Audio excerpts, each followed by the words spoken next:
Japan is an island by the sea filled with volcanoes, and it's beautiful. In the year -1 billion, Japan might not have been here. In the year -40,000, it was here, and you could walk to it, and some people walked to it. Then it got warmer, some icebergs melted, it became an island, and now there's lots of trees, because it's warmer. So now there's people on the island. They're basically sort of hanging out in between the mountains, eating nuts off trees and using the latest technology, like stones and bowls. Ding dong, it's the outside world, and they have technology from the future, like really good metal and crazy rice farms. Now you can make a lot of rice really, really quickly. That means if you own the farm, you own a lot of food, which is something everybody needs to survive. So that makes you king. Rice farming and rice kingdoms spread across the land, all the way to here. The most important kingdoms were here, here, here, here, here, here, and here. But this one was the most important, ruled by a heavenly superperson, or emperor for short. Knock knock, get the door, it's religion. The new prince wants everyone to try this hot new religion from Biekt. Please try this religion, he said. No, said everybody. Try it, he said. No, said everybody again, quieter this time. And so the religion was put into place, and all the rules that came with it. Then the government was taken over by another clique, and they made some reforms, like making the government govern more, and making the government more like China's government, which is a government that governs more. Hi, China, they said. Hi, dipshit, said China. Can you call us something else other than dipshit, said Japan. Like what, said China. How about Sunrise Land, said Japan. And they stole China's alphabet and wrote a book about themselves. And then they made lots of poetry and art and another book about themselves. Then they stopped moving the capital every time the emperor died and kept it in one place for a while, right here. And they conquered the north, finally. Get that squared away. A rich hipster named Kukai is bored with modern Buddhism, visits China, and learns a better version, which is more spiritual. Comes back, reinvents the alphabet, and causes art and literature to be great for a long time. And the royal palace turned into such a dream world of art that they really didn't give a shit about running the country. So if you live outside the palace, how are you supposed to protect your shit from criminals? Hire a samurai. Everyone started hiring samurai. Rich, important people hired samurai. Poor people who could not afford to hire samurai did not hire samurai. The samurai became organized and powerful, more powerful than the government, so they made their own military government. Here, they let the emperor still be emperor, but the shogun is actually in control. Breaking news, the Mongols have invaded China. We've invaded China, said the Mongols. Please respect us, or else we might invade you as well. Okay, said Japan. So the Mongols came over, ready for war, and died in a tornado. But they tried again, and had a nice time fighting with the Japanese, but then died in a tornado. Then the emperor overthrows the shogunate. Then the shogunate overthrows him back and moves to Kyoto and makes a new shogunate. And the emperor can still dress like an emperor if he wants, that's fine. Now there's more art. Like painting with less colors, collaborative poetry, plays, monkey fun, tea parties, gardening, architecture, flowers. It's time for who's going to be the next shogun. Usually it's the shogun's kid, but the shogun doesn't have a kid. So he tries to get his brother to quit being a monk and be the next shogun. He says okay, but then the shogun has a kid. So now who's it going to be? Vote now on your phones. And everyone voted so hard that the palace caught on fire and burned down.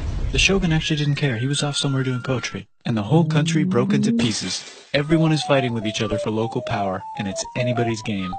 Knock knock, it's Europe. No, they're not here to take over. They just want to sell some shit, like clocks, and guns, and Jesus. So that's cool, but everyone's still fighting each other for control, now with guns. And wouldn't it be nice to control the capital, which right now is puppets, with no one controlling them? This clan is ready to make a run for it, but first they have to trample this smaller clan, which is in the way. Surprise, the smaller clan wins, and the leader of that clan steals the idea of invading the capital and invades the capital. And it goes very well. He's about halfway through conquering Japan when someone who works for him kills him, and then someone else who works for him kills them, and that guy finishes conquering Japan. And then he confiscated everybody's swords, and made some rules. And now I'm going to invade Korea, and then hopefully China, he said, and failed, and also died. But before he died, he told these 5 guys to take care of his 5-year-old son until he's old enough to be the next ruler of Japan. And the 5 guys said, yeah, right, it's not going to be this kid, it's going to be one of us, because we're grown-ups. And it's probably going to be this guy, who happens to be way more rich and powerful than the others. A lot of people support him, but a lot of people support not supporting him. They have a fight, and he wins, and starts a new government, right here. And he still lets the emperor dress like an emperor, and have very nice things.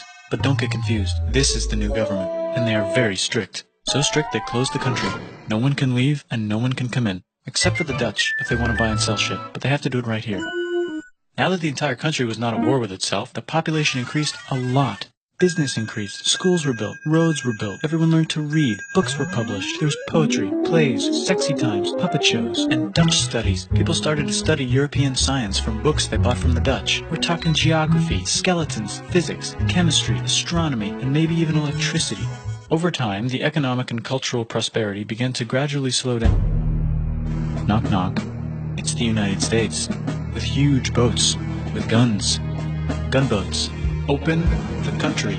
Stop having it be closed, said the United States. There's really nothing they could do, so they signed a contract that lets the United States, Britain, and Russia visit Japan anytime they want. Choshu and Satsuma hated this. That sucks, they said. This sucks. And with almost very little outside help, they overthrew the shogunate and somehow made the emperor again and moved him to Edo, which they renamed Eastern Capital. They made a new government, which was a lot more Western. They made a new constitution that was pretty Western, and a military that was pretty Western. And do you know what else is Western? That's right, it's conquering stuff. So what can we conquer? Korea. They conquer Korea, taking it from its previous owner, China, and then go a little bit further. And Russia rushes in out of nowhere and says, "Stop, no, you can't take that. We were going to build a railroad through here to try to get some warm water." And Russia builds their railroad, supervised by a shit ton of soldiers. And then when the railroad was done, they downgraded to a fuck ton. Did I say downgrade? I meant upgrade. And Japan says, "Can you maybe chill?" And Russia says, "How about maybe you chill?" Japan is kind of scared of Russia. You'll never guess who's also kind of scared of Russia. Great Britain. So Japan and Great Britain make an alliance together so they can be a little less scared of Russia. Feeling confident, Japan goes to war against Russia, just for a moment, and then they both get tired and stop. It's time for World War I. The world is about to have a war, because it's the 1900s and weapons are getting crazy, and all these empires are excited to try them out on each other. Meanwhile, Japan has been enjoying conquering stuff and wants more. And the next thing on their list is this part of China and lots of tiny islands. All that stuff belongs to Germany, which just had war declared on it by Britain because Britain was friends with Belgium, which was being trespassed by Germany in order to get to France to kick France's ass because France is friends with Russia, who was getting ready to kick Austria's ass because Austria was getting ready to kick Serbia's ass because someone from Serbia shot the leader of Austria's ass. Or, actually, he shot him in the head. And Britain is currently friends with Japan, so you know what that means.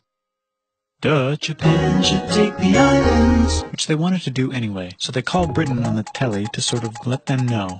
And then they did it. And they also helped Britain a little here and there with some errands and stuff. Now the war is over, and congratulations, Japan, you technically fought in the war, which means you get to sit at the negotiating table with the big dudes, where they decided who owns what. And yes, Japan gets to keep all that shit they stole from Germany. You also get to join the post-war mega-alliance, the League of Nations, whose mission statement is to try not to take over the world.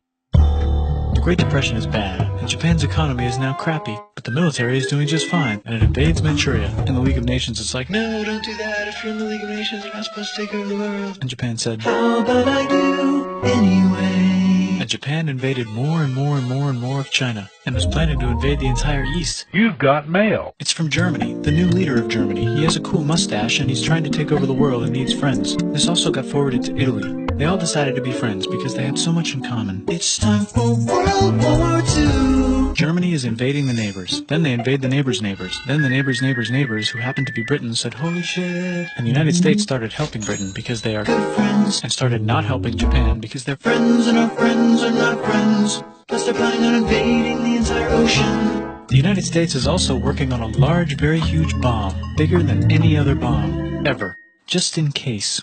But they still haven't joined the war. War looks bad on TV, and the United States is really starting to care about their image. But then Japan spits on them in Hawaii and challenges them to war. And they say yes. And then Germany, as a symbol of friendship, declares war on the United States also. So the United States goes to war in Europe, and they help the gang chase Germany back into Germany. And they also start chasing Japan back into Japan. And they haven't used the bomb yet and are curious to see if it works, so they drop it on Japan. They actually drop two.